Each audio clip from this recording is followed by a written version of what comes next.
So multiple times in the past, I've talked about Microsoft and their ability to go out and buy studios and things like that. They clearly bought, Bethesda and, made a big splash. And I also talked about how I thought it was a little bit weird that a lot of the Xbox fanboys go out of their way to really kind of hype up even more studio sales when the big problem, in my opinion, is the fact that, at the end of the day, the studios that they've been buying haven't really delivered anything. So, that's a little bit of a strange situation. I know they have Forza and Halo coming up this year, but again, they've had Forza and Halo forever.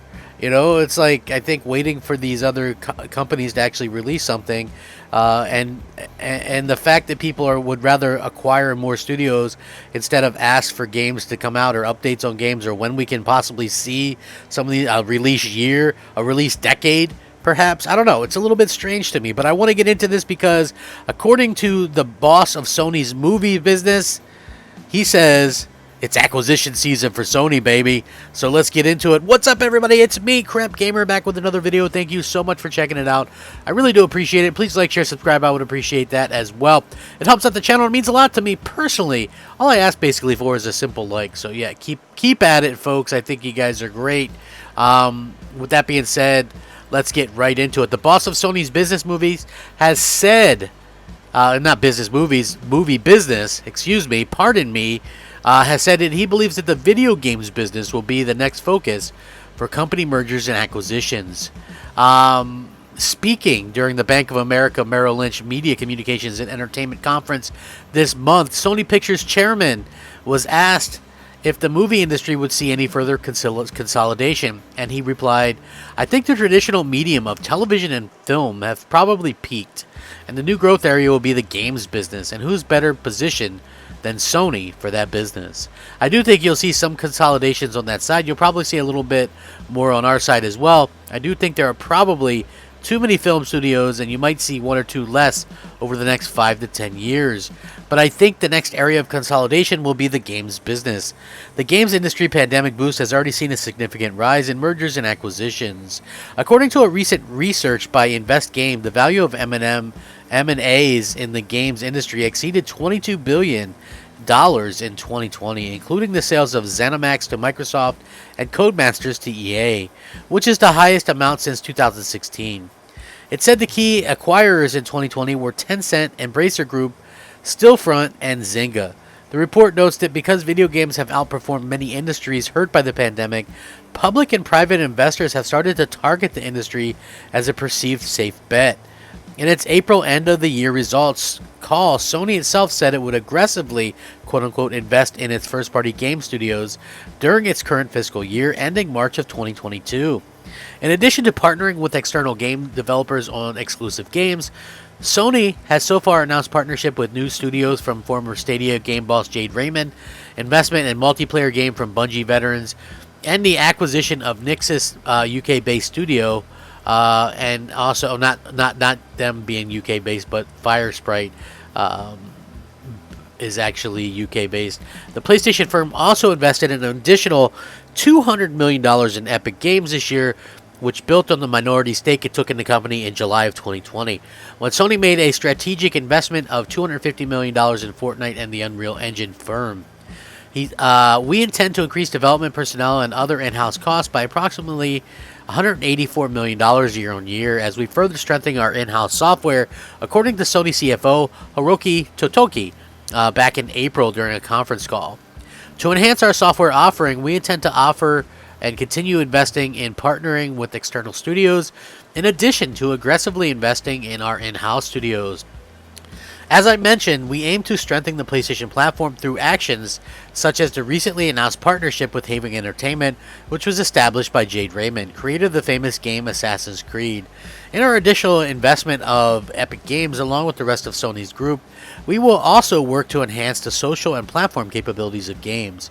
So Sony has been working more closely with its movie business in recent years, following the opening of PlayStation Productions, a movie studio tasked with adapting its game franchises to television and movies. Now, this is some pretty bold statements, and obviously it's something that's going to happen. It's not just because I want Sony to go out there and buy, a bunch of studios. I don't think, like, look, Microsoft's going to buy studios, Sony's going to buy studios. This is just what the way we live right now. Like, content is king, and you need to be able to get enough content to your platforms, and I think that that's exactly what this is all about. And I'm really looking forward to seeing how Sony kind of react, because Sony's been picking up lesser studios. Now, the interesting thing is, a lot of people might go, well, Microsoft makes these big splashes. But to be honest with you, if you ask maybe an unbiased person, which studio would you rather have? Insomniac or a bunch of the ones from Bethesda. Insomniac is really going out of their way to actually release games and get games out and working on some incredible things. And Microsoft has yet to really have any kind of huge thing announced or actually released. I mean, Redfall looks very mid. Starfield, we don't know what that's about. It might release next year. It has a release date, but it doesn't have a guarantee that that's when it'll come out. So that's the thing that I always kind of point out with this stuff, is we never really know when stuff will come out. And for me personally, I don't trust that it's going to come out until it releases. That's just how I am with this stuff, because obviously there are certain companies that that close down and that continue to maybe struggle.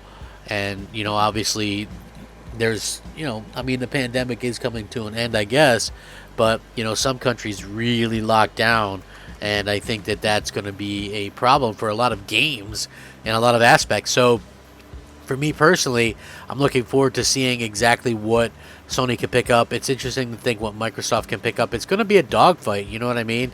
I think that it's one of the fun things about this whole situation is that a lot of people just assume that Sony can't go out there and buy studios or whatever, and it clearly shows that they can actually go and do that. And I really like that about where we're at right now with gaming, is that it's really sort of taking something that we all love and making it that much better. And I think that's the fun part of it, about it, and that's the thing that I believe is going to be the big difference between what Microsoft offers and what Sony offers. I do think that it's a strange situation, but it's also a very prudent situation where you have to be a little bit proactive with some of this stuff, and it looks like that's what Sony and Microsoft are trying to do, and that's what I think most people have to kind of agree with and come to terms with. Now, Sony has been able to acquire studios but also release games, which I think is stark contrast to what Microsoft is doing. Like, Microsoft has all these studios and they have stuff announced, but it's like 2023, 2024, 2025, who the hell knows at this point. But it's like starting to get a little bit silly in the fact that we don't know when any of this stuff is going to come out. And the stuff that they already announced almost 3 years ago now, which, like, in 2019, believe it or not, we're almost in 2022.